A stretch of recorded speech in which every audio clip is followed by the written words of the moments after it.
from the seerah as well. We learn many things of aqa'id, of our beliefs from the seerah as well.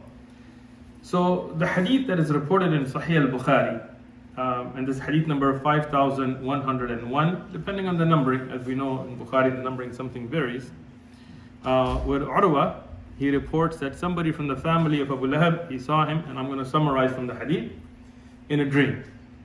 And he asked him, what is your condition? Yani after his death. And Abu Lahab said, it's horrible, I'm punished day and night, it's a very bad condition, except on Monday, where I'm given a little amount of water. There's different narration, but the riwayat, meaning a little sip of water, because I freed Thawaiba when she brought me the good news of the birth of Rasulullah sallallahu alayhi wasallam. Tayyib, now hadith is in Bukhari, no doubt to the authenticity of it. And people use this to justify celebrating Mawlid Nabi. They say, look, Abu Lahab kafir, his adab becomes less because of him freeing a woman at the good news of the birth of Rasulullah sallallahu alaihi wasallam. So why shouldn't we throw a party and eat sweets and dance and play music and whatever else they do at those Mawlid things? Tayyib. Awalan, first thing, this hadith is in Bukhari. But who is it from? This is why, and I'm going to take some time on this, because the people of bid'ah, they collect some things, and many good brothers, mashallah, just because they see a lot of things together, Bukhari, then they get like affected by it. And then when you try to clarify, you're like, oh, you guys are going against Bukhari. No, that's not the point. What does it mean that it's in Sahih Bukhari, that sanadan, it is connected and checked, and all those rawat are authentic? No problem to that. Tayyib. Is this hadith Qudsi? Is this something that Allah subhanahu wa ta'ala tells us? No. Okay, tayyib.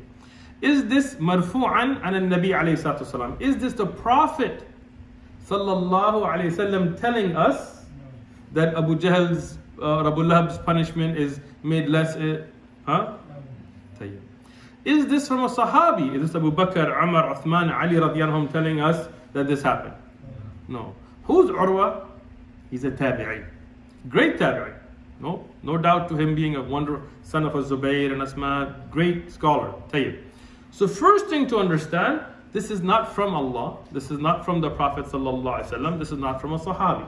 It's from Urwa. Tayyib. Is this Urwa's dream? No. Urwa didn't see this dream. He reports that in the riwayah in al-Bukhari, he doesn't even mention who it was.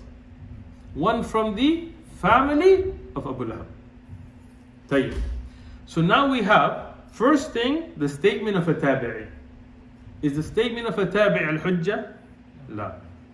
Secondly, it's a dream not from the Prophet sallallahu alaihi wasallam. Dreams that are not from the Anbiya, are they a hujjah? La. Tomorrow, one of the brothers here can say, I saw in a dream, Fajr is 3 rak'ah. Guys, come on, let's change it up. Like, nah, that's not the way it works. We don't base our religion on people's dreams. The dreams of the Anbiya are wahi. So if this was Yusuf alayhi salam or Ibrahim alayhi salam or Nabiyyina Muhammad sallallahu alayhi wasallam, their dream, no doubt we would have taken it as hujjah. Past that, it's not a hujjah. Tayyib. What does the Quran tell us? فُذُوقُوا فَلَن نَزِيدَكُمْ إِلَّا عَذَابًا. What does Allah subhanahu wa ta'ala tell us? That they will stay in it, and they're told in the Quran that nothing will happen except your adhab will increase.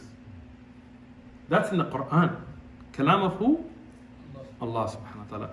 Punishment in Jahannam never becomes easier. May Allah protect us all.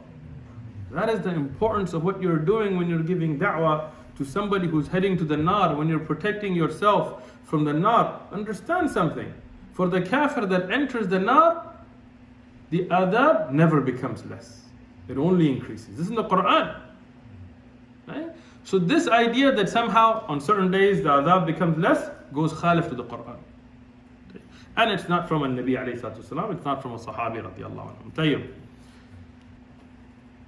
Do kuffar get punished, benefits in the akhirah for good deeds they did? Okay? Yeah, there's a lot of discussion, but I will summarize it. The essence is, not every kafir is the same. Right?